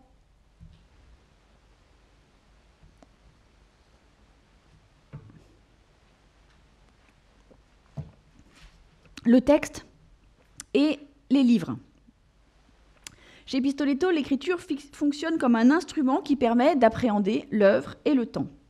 À la succession des mots de Pistoletto, qui est le nom dans sa traduction française du recueil de ses textes, fait pendant le livre, dont la forme est prépondérante, autant dans sa représentation symbolique que comme objet, dans son contenu même et dans le récit qu'il met en scène. La rédaction du livre L'uomo nero, il lato insopportabile, qui est une sorte de récit, c'est faite, qui a été publié en tant que tel, c'est faite en un mois sur les 365 pages d'un agenda, une sorte de bloc-notes aux pages détachables de format vertical avec couverture de cuivre. Sur la 4e de couverture du livre de Pistoletto dans sa traduction française, qui est paru aux éditions des Beaux-Arts de Paris, on lit ceci. « J'ai acheté à Catania, le 15 décembre 1969, un bloc-notes de 365 pages, autant qu'il y a 2 jours dans l'année, relié dans une peau marron sur laquelle est gravé en lettres d'or « VIP ». Je l'ai payé 6 000 livres. Je me suis fixé de remplir les 365 pages en un mois sans repentir, c'est-à-dire d'arriver tout de suite à la version définitive. Le besoin d'écrire un livre est né des circonstances, tout comme est née chacune de mes œuvres et les autres actions que j'ai pu faire. Les raisons et les motifs de ce livre font partie du texte même. Le livre, celui qui l'écrit et celui qui le lit sont des cordes sensibles de cet instrument. On pourrait dire qu'il s'agit d'une histoire à 3 protagonistes, un écrivain, un livre et un lecteur, auxquels de nombreux personnages viennent se mêler. La poésie, l'art, l'économie, la folie, la prose, le système nerveux, le rythme, la surprise, comme dans une véritable œuvre littéraire. Donc il paraît... alors, je n'ai pas le temps de développer, mais ce qui est intéressant dans ce petit texte de présentation du livre, en fait, L'homme noir, le côté insupportable, qui est un récit où Pistoletto raconte des histoires de son enfance, parle de ses œuvres qu'il est en train de faire, évoque ces questions du dédoublement, de la spéculation, de la réflexion. Et donc c'est une espèce de mélange de registres d'écriture, où d'ailleurs Pistoletto s'adresse aussi au lecteur, où tout d'un coup il intègre aussi, il fait apparaître le présent, c'est-à-dire qu'il développe une réflexion sur la question du miroir et de la réflexion, et puis il dit que Maria, qui est sa femme, vient de lui apporter du thé, qu'il va boire ce thé, et puis il revient à cette réflexion, et puis après il raconte d'autres histoires qui sont liées à son enfance. Donc tout est complètement mélangé, un petit peu comme dans cette diversité de ses œuvres qu'on trouve dans Les objets en moins. Alors, ce qui me paraît intéressant là, dans le texte que je viens de vous lire, qui présente cette œuvre, c'est en trois moments, en fait, qui rejoint, que je n'aurai pas le temps de développer, mais qui me semble très intéressante. C'est le lien qu'il y a entre ce rapport au livre et notamment le projet mallarméen du livre. C'est-à-dire qu'il y évoque, comme Mallarmé, la question des circonstances, la question du livre comme projet, et la question de l'instrument, puisque Mallarmé développe l'idée du livre comme instrument spirituel. J'ai malheureusement pas le temps de développer, mais voilà, on trouve comme ça cette question des circonstances, la contingence qui est très importante aussi dans toute l'œuvre de Pistoletto, et qui vient se donner dans la pratique de l'écriture. Donc ce qui est aussi cette idée, comme chez Mallarmé, de livre comme instrument spirituel, c'est aussi pour Pistoletto l'idée que le livre a une fonction concrète. Bien qu'appartenant au champ littéraire, voire en l'occurrence là dans ce texte-là à l'autofiction, c'est un instrument qui sert à la compréhension de l'œuvre, de l'artiste, et qui requiert une attention particulière de son spectateur-lecteur, auquel l'auteur-artiste s'adresse régulièrement dans le texte. Réfléchis bien pour savoir si tu vas lire ce livre, ou si tu ne vas pas lire ce livre, tu as peut-être mieux à faire. Peut-être que si tu prenais un microscope pour lire, tu arriverais à voir beaucoup mieux ce qu'il y a entre les lignes. Écoute, je vais te dire une chose, je vois ce livre comme une succession d'éclairs de lumière et de taches d'ombre, etc., etc. Donc il y a plein d'adresses comme ça dans tout le livre. Il y a même un moment où il se joue du lecteur, puisqu'il lui explique qu'il s'arrête, qu'à partir de là, en fait, il faut revenir en arrière. Et d'ailleurs, c'est à un moment donné assez complexe, parce qu'on voit qu'il y a une phrase qui s'arrête au milieu, il y a une suite du texte qui ne correspond pas du tout à ce qu'on vient de lire, et en fait, Pistoletto a déplacé toute une partie de son texte, et il faut passer les pages pour retrouver la suite de la phrase, et puis revenir en arrière à la page où la distorsion, où la disjonction s'était faite. Donc c'est un montage aussi assez étonnant. Dans cette autre fonction de l'écriture, c'est aussi le livre comme rêve. Et voici comment débute le texte. L'écriture sert à réaliser tout ce que, pour une raison ou une autre, on ne peut pas réaliser, expliquer correctement. Elle sert à fixer la pensée, une nécessité active ou créative. La lumière n'existe pas si elle n'a pas d'endroit où se poser, ou plutôt, la lumière souffre si elle ne sait pas où se poser et donc se manifester. Le rêve parlait d'un livre, du moins la partie dont j'arrive à me souvenir après la légère déformation de la traduction avec les images du réveil. Ce rêve-là revient quelques pages plus loin, il est décrit plus longuement, ainsi que l'objet du livre rêvé et son contenu, dans lequel le récit pénètre, comme s'il entrait dans l'une des images décrites. Plus loin encore, Pistoletto, j'avais évoqué dans la deuxième séance la question de l'importance de la théâtralité dans les œuvres des artistes, et notamment parce que cette théâtralité disait quelque chose de la volonté de s'inscrire dans le réel, donc aussi de sortir du système de l'art. Et donc cette théâtralité, on la retrouve aussi dans le texte. Et notamment, Pistoletto déclare, dans le cœur du texte, vouloir y intégrer un entracte, en renvoyant justement à la théâtralité de l'écriture comme au théâtre auquel il fait référence. Et je le cite, « Entracte. Mais comment fait-on un entracte dans un livre ? Un entracte dans la mesure où j'en suis arrivée à la moitié, tu auras sans doute du mal à le croire, mais du début jusqu'ici, tout est écrit, à partir d'ici jusqu'à la fin, tout reste à écrire. À partir d'ici, les pages sont blanches, pour moi comme pour toi, je les remplis en écrivant et tu les vides en lisant. » Donc là encore, une disjonction structurelle et une disjonction temporelle. Le livre est bien pensé dans sa matérialité, et le format du carnet sur lequel écrit Pistoletto est en cela éclairant. C'est un bloc-notes dont chaque page, contrairement à un cahier, peut être séparée des autres. Donc le texte acquiert là aussi une autonomie.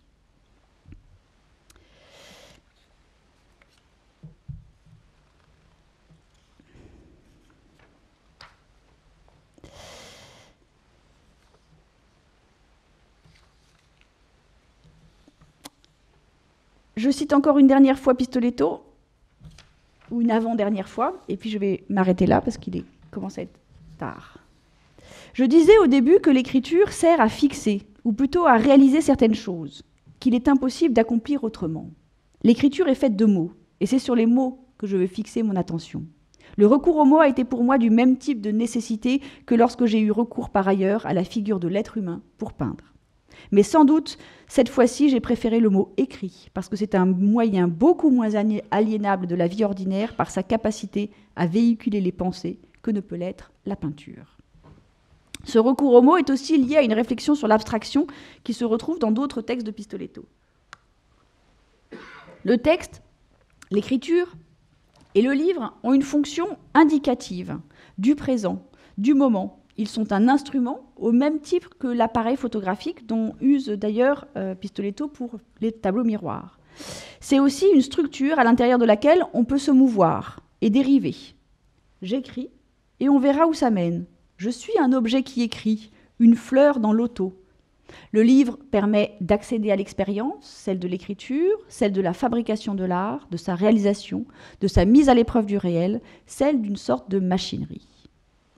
Avec le livre, on entre dans l'espace, déclare Pistoletto, justement au sujet de cette série intitulée « Les livres » que vous avez sous les yeux, des feuilles d'acier poli couvertes de peinture, assemblées comme des feuilles, constituant un livre ouvert de quelques pages et exposé et accroché au mur ou posé sur le sol comme celle qui est au centre. Le livre a ainsi trouvé, tardivement, une forme plastique dans l'espace de l'exposition. Et cette spatialisation du livre renvoie là encore à Mallarmé, que j'ai malheureusement pas pu évoquer très longuement. La spatialisation du texte dans l'espace de la page et de la lecture trouve une formalisation avec cette œuvre de Pistoletto. Donc simplement pour finir, et pour conclure, l'idée était de faire apparaître la manière dont le texte, l'écriture, a cette volonté à la fois évidemment d'expliquer une nécessité de réaliser pour les artistes dans un rapport de très grande proximité avec l'œuvre, mais surtout de faire voir et de montrer. Et je voudrais juste peut-être citer deux auteurs que ces artistes-là, d'ailleurs, lisent et auxquels ils s'intéressent. Un passage de Paul Valéry dans l'introduction à la méthode de Léonard de Vinci qui dit « Une œuvre d'art devrait toujours nous apprendre que nous n'avions pas vu ce que nous voyons. » Et une autre phrase, un passage de Michel Foucault qui, à propos du rôle de la philosophie, dit « Faire voir ce que nous voyons ». C'est le rôle de la philosophie. Et ces deux phrases, pour moi, éclairent un petit peu la manière dont les artistes et dont les textes d'artistes contribuent à faire voir ce qui est visible et le visible. Je vous remercie.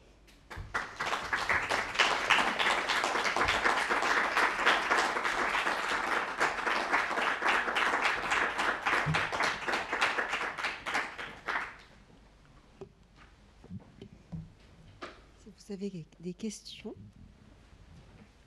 C'est le moment.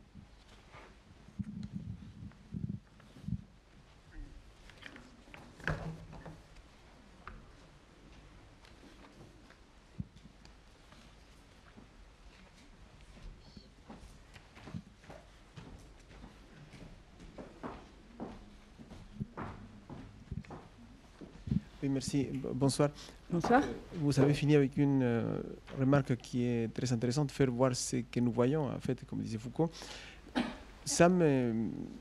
Ma question, mon interrogation est à ce niveau-là, parce que, par exemple, Buren, il dit il faut voir, en fait, la chose qu'elle est. Comme il dit, la chose telle qu'elle est. Il faut voir l'œuvre, il ne faut pas voir autre chose, il ne faut pas du texte.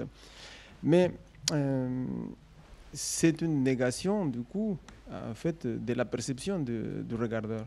Parce que, comme dit Merleau-Ponty, en fait, il faut voir le visible et l'invisible. Il y a autant de réceptions que de spectateurs, en fait. Et donc, c'est en fait une contradiction qui me paraît difficile à résoudre quand on se dit, voilà, je vais faire sortir, à contraire de ce qu'a fait, par exemple, j'ai dit n'importe qui, quand on rentre faire entrer une œuvre parce que l'artiste, il est célèbre dans un musée, lui, il l'a fait sortir.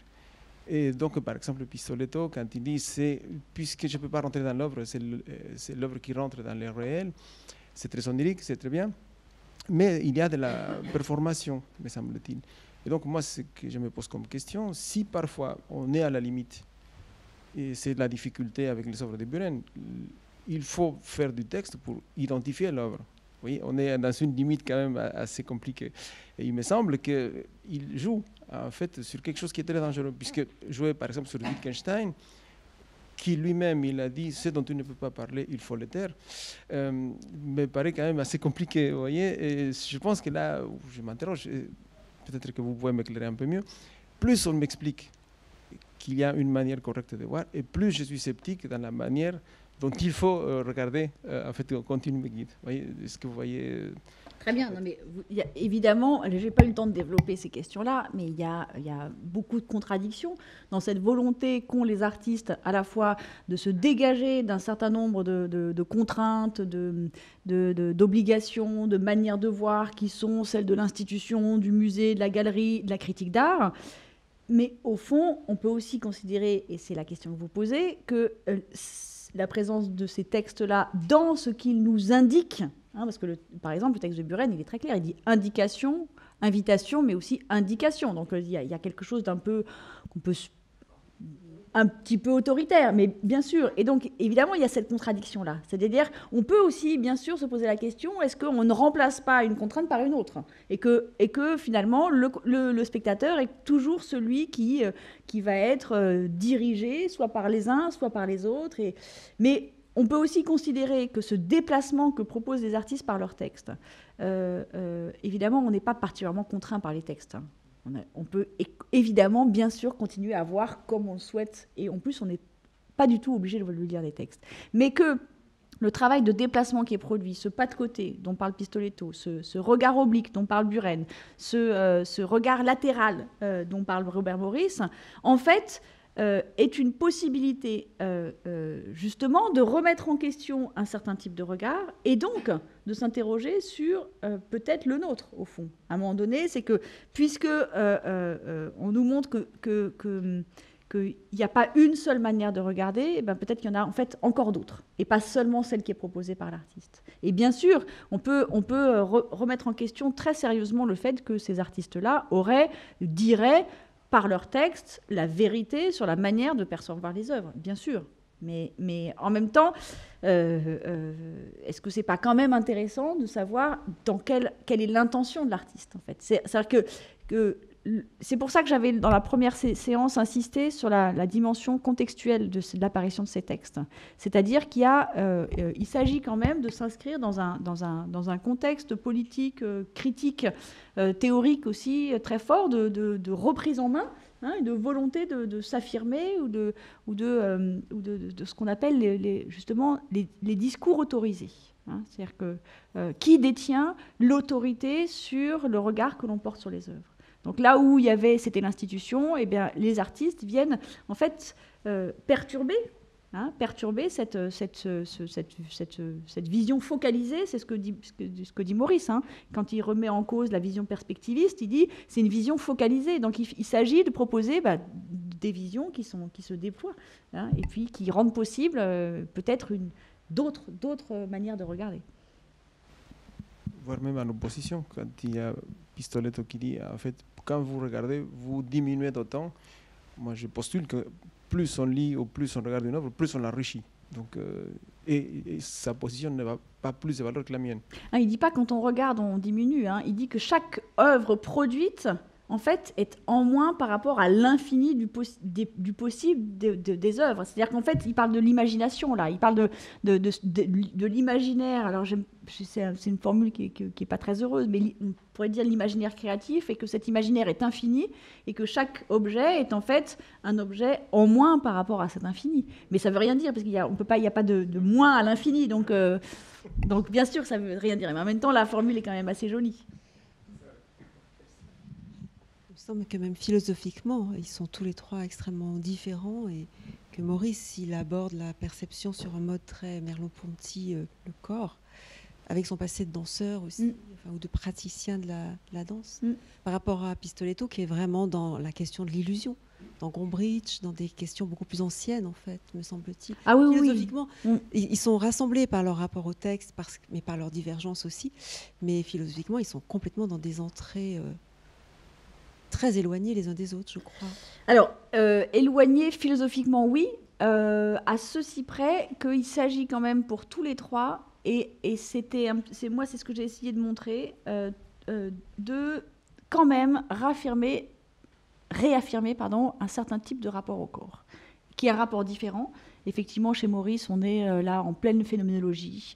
Il s'appuie sur Merleau-Ponty, mais effectivement, la danse, la chorégraphie, la performance, les jeux qu'il fait avec des objets, etc., tout ça compte beaucoup. Et en même temps, tous les trois, en fait, restent dans une espèce alors, ça peut paraître étonnant, mais de tradition, en fait. Il y a un certain rapport à la tradition de la peinture, à la tradition de la sculpture, et que cette tradition, elle suppose de maintenir un certain type de rapport au corps. Le rapport au corps dans l'expérience de l'œuvre. Alors, d'un point de vue philosophique, ils sont très, très différents, mais la manière dont, en fait, les œuvres sont censées être abordées et comment ça se conjugue, hein, et se confronte au rapport au texte, on est dans des proximités, et c'est aussi pour ça que je les avais rapprochés.